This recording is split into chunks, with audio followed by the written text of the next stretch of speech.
Well, I am Executive Chef Randall Van Dyke here at Dietrich Dining Hall. Hi, and I'm Rupavali Samantha. I'm the Senior Advisor and Marketing Chair of Hindu Yoga at Virginia Tech. So Chef, could you tell us a little bit about this event? We're getting ready to have A Taste of Diwali. Right. This event, it celebrates the Hindu Festival of Lights. And it's going to be held on Tuesday, November the 5th at Dietrich Hall, right upstairs on the second floor at D2. The celebration is going to kick off at 4 o'clock with Then Arati. And then from there, what we're going to do right after that is we are going to have the food service, and it starts at 5 p.m. This event is going to feature various activities, exhibitions, and it's going to have a delicious array of traditional dishes, which you got to taste the other day. It was really good. Glad you did.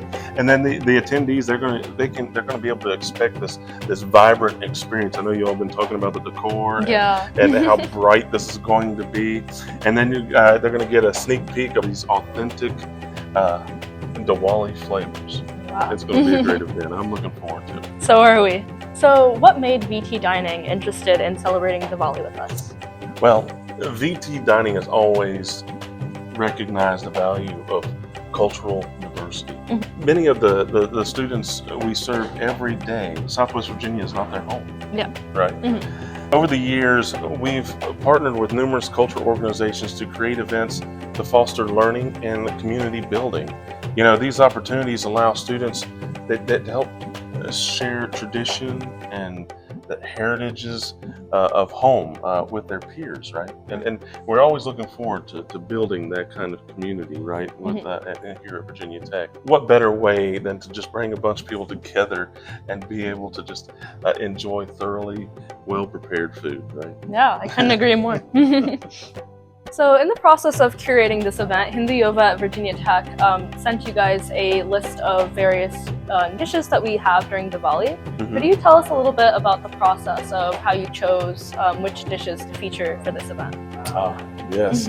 Well, first we start off by researching and familiarizing ourselves with all of those dishes that you all proposed to us, right? Yeah. We started going through, we started researching, and we started looking them up. We started going, whoa!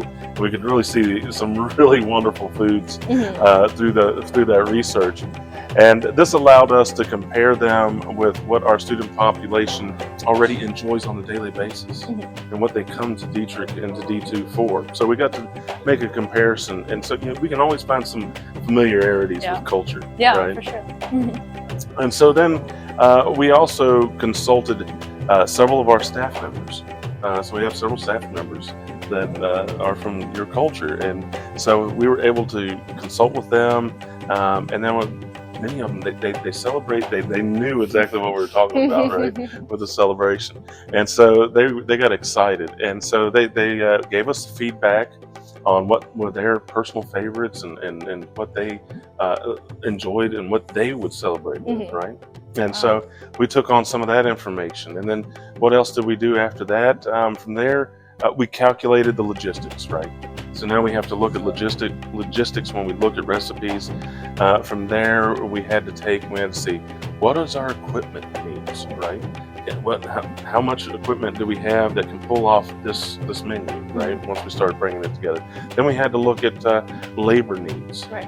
And then we had to look at product availability. That was another thing. One thing that people don't think of sometimes is being able to always obtain the product that we need for special events. And then we needed to determine which dining locations within the Dietrich portfolio would be able to best serve what menu items, right? Mm-hmm. So it takes a lot of work to go down the list to make one of these events go off very well. Yeah, well, we're excited to see how the event goes out. So as you prepared for this event, did you learn anything about our Hindu religion or culture? Wow.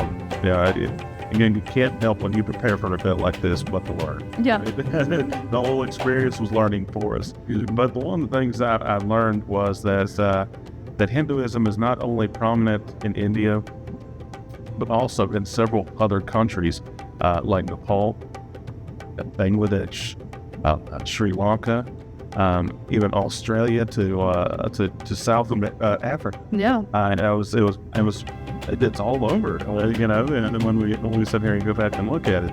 But I was most surprised to find out that North America was the second largest Hindu population outside of India. Wow, even I didn't know that. So, of the plethora of dishes that we're going to have at this event, which one are you most excited for attendees to try? And no doubt it's going to be the dal fry.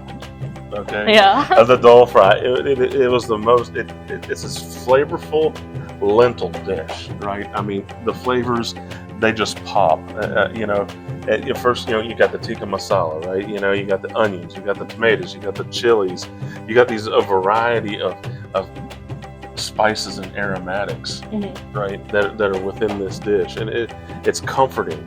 That's the other great thing. It's a comforting dish. It's a hearty dish, and it showcases all of the rich flavors of Indian cuisine, all in one dish. I never could imagine one dish had so much, but it does. Yeah, for sure. It's definitely a comfort food for us. Yes.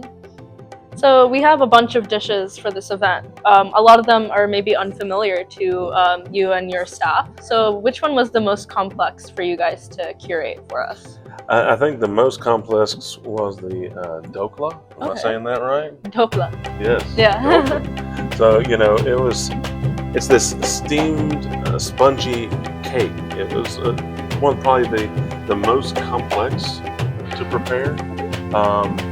Its unique textures and preparation processes required careful attention, but the result in the end, it was well worth every bite.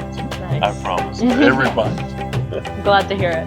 We'll We'll see you at Taste of Diwali on November 5th.